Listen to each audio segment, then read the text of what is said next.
Hello friends, good afternoon. मैं श्रीकांत प्रसाद आप लोगों का वेलकम करता हूं। बहुत ही लंबे समय तक मैं वीडियोस नहीं बना पाया क्योंकि बहुत सारे काम थे, बट आई प्रॉमिस कि आज के बाद हर दिन शाम को चाहे 10 मिनट चाहे जितना भी एक टॉपिक पे वीडियो जरूर बनाऊंगा। Latest judgement of honourable supreme court और हाई कोर्ट जो डेली हेल्ड करते हैं, कुछ इंपॉर्टेंट चीज़ें जो लोगों की लाइफ, वैसे तो सारी चीज़ें रिलेटेड करती है लाइफ से, लेकिन कुछ इंपॉर्टेंट चीज़ें जो हर किसी इंडिविजुअल उससे जुड़ा होता है उस इशूज़ को लेकर के, उसके ऊपर कोई जजमेंट्स आती है, डेली वीडियो बनाऊंगा, आज प्रॉमिस है।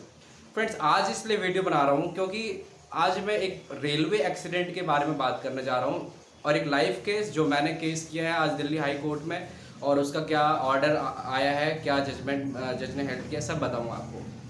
फ्रेंड्स, इसमें अप्रैल में मैं एक ग्राउंड सर्वे पे गया था पीआईएल करने के लिए। रात में घूम रहा था, सर्वे इकट्ठा कर रहा था कितने लोग सड़कों पे हैं और कितने लोग बच्चे हैं वगैरह वगैरह।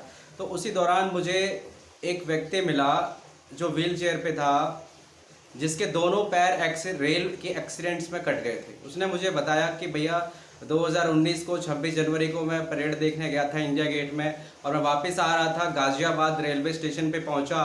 वहां से मैं सहादरा के लिए ट्रेन ले रहा था, उसी दौरान एक ट्रेन आई और उसमें एक्सीडेंट हुआ। जो भी है, मेरा पैर कटा, उसके बाद मुझे कोई भी होश नहीं है।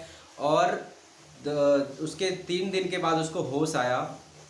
2019 की बात है ये, और आज मुझे वो अभी अप्रैल में 2021 में मिला। तो मैंने कहा कि ठीक है, आपको मैं पूरी लीगल हेल्प करूँगा। उसने बोला भैया हमने तो बहुत दर दर ठोकरें खाई, हर जगह पुलिस वुलिस पे गए, कहीं कुछ नहीं हुआ, 2 साल हो गए।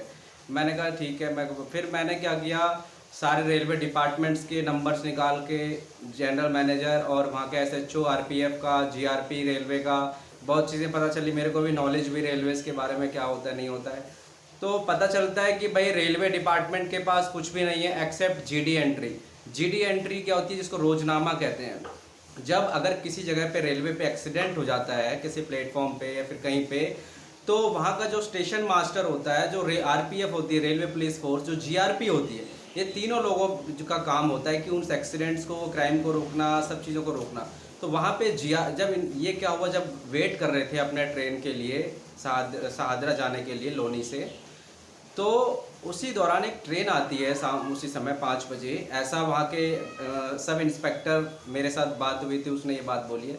ट्रेन आई और जो डायरी एंट्री में भी नोट है, ट्रेन आई, ये ट्रेन पे चढ़े, भीड़ भाड़ थी, धक्का मुक्की हुई, ट्रेन रश था बहुत ज़्यादा, बोगी में, जनरल डब्बे में जैसे होता है। इनका हाथ स्लिप कर गया और उसके बाद ये जो है गिर गए, मतलब ट्रेन से पायदान से नीचे। उसमें जो ट्रैक होता है और प्लेटफॉर्म होता है, उनके बीच में घसीट के कम से कम 150-200 मीटर गए। और उसके दौरान इनके पैर जो है, एक पैर तो पूरा का पूरा स्मैश हो गया, पूरा एकदम चटनी बन जाती है, क्रश होके वो ऐसा हो गया। इसको पूरा होश खो दिया। जीआरपी पहुंची पुलिस वहाँ पे, इसको उठा करके बिना टाइम लगाए। इस चीज़ की मैं प्रशंसा करता हूँ कि रेलवे इतना अच्छा काम करती है, बिना फॉर्मेलिटीज़ को देखे ज़्यादा जान बचाने में काम कारगर है। तो उन्होंने तुरंत इसको दिल्ली के यहाँ पे दिलशाद गार्डन में जीटीबी हॉस्पिटल है, वहाँ पे एडमिट करवाया, ट्रीटमेंट चला। 2 दिन 3 दिन तक बेहोश थे। 28 तारीख को होश आता है। होश आने के बाद इनको एक नंबर पता होता है घर वाले किसी का, उसको फ़ोन करते हैं, वो आते हैं, सब चीज़ होता है। पता चलता है हॉस्पिटल में कि भाई पैर काटना पड़ेगा। इसका लेफ्ट लेग तो पूरा कर दिया जाता है। फिर इसको बोला जाता है कि भाई हर 2-2 दिन में तुम्हें इलाज करवाना है। इलाज करवाने के लिए अब दूसरी सबसे बड़ी चीज़ यहाँ पे है कि ये वो व्यक्ति है जिसके पास कोई आइडेंटिटी प्रूफ नहीं है, पहचान पत्र नहीं है, इसका कोई घर, इसके मदर फादर कोई भी नहीं है, इसका भाई है दूर के क्लोज, वो है बस। तो ये इतना मजबूर है कि ये सफदरजंग हॉस्पिटल, एम्स हॉस्पिटल के बाहर सड़कों पे भीख मांगता है बेचारा और रहता है रेलवे। तो ये चीज़ है। तो हमने रेलवे ट्रिब्यूनल में केस फाइल किया इसके दावा के लिए, कंपनसेशन के लिए।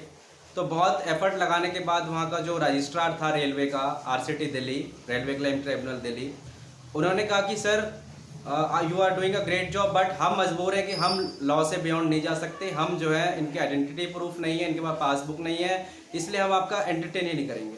मैंने कहा अगर आप एंटरटेन नहीं करेंगे तो ठीक है, हम आपके खिलाफ भी करेंगे जो भी प्रोसीडिंग्स है। आप कम से कम केस तो ले लीजिए, एंटरटेन कर, रजिस्टर तो करिए।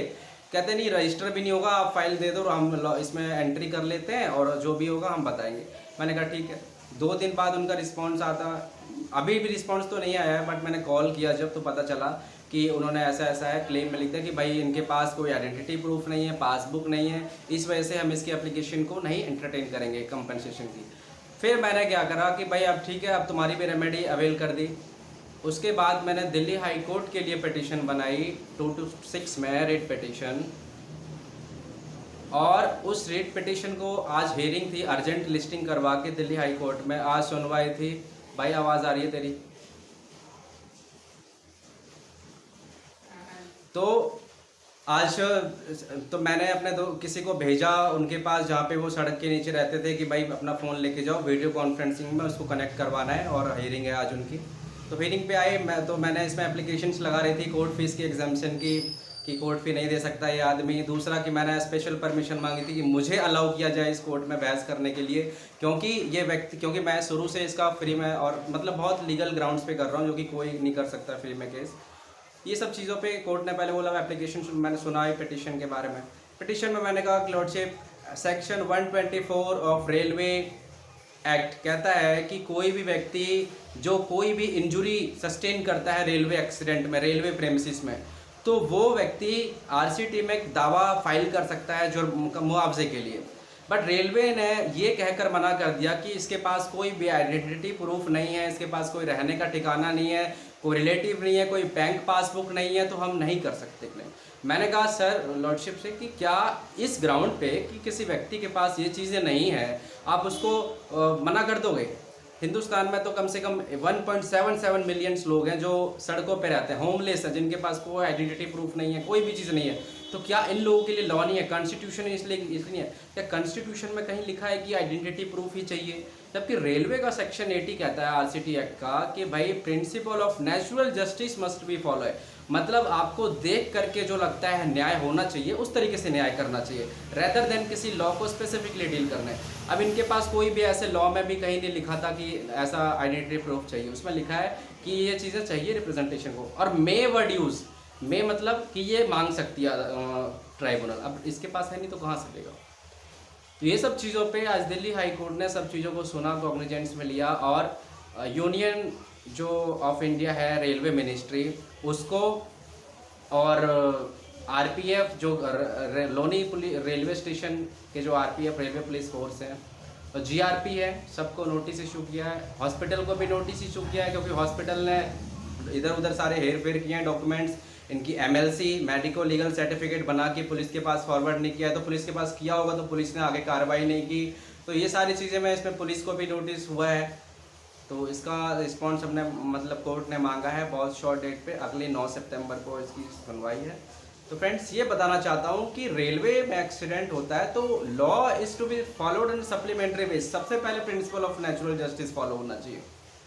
तो वही हमारा ग्राउंड है और हमारा चीज़ है, और आज कई हेयरिंग थी, और 1-2 दिन में आपको मैं न्यूज़ कटिंग्स पे भेजूँगा, सारे न्यूज़ पे आएगी, मेरे पास फ़ोन आए थे अभी।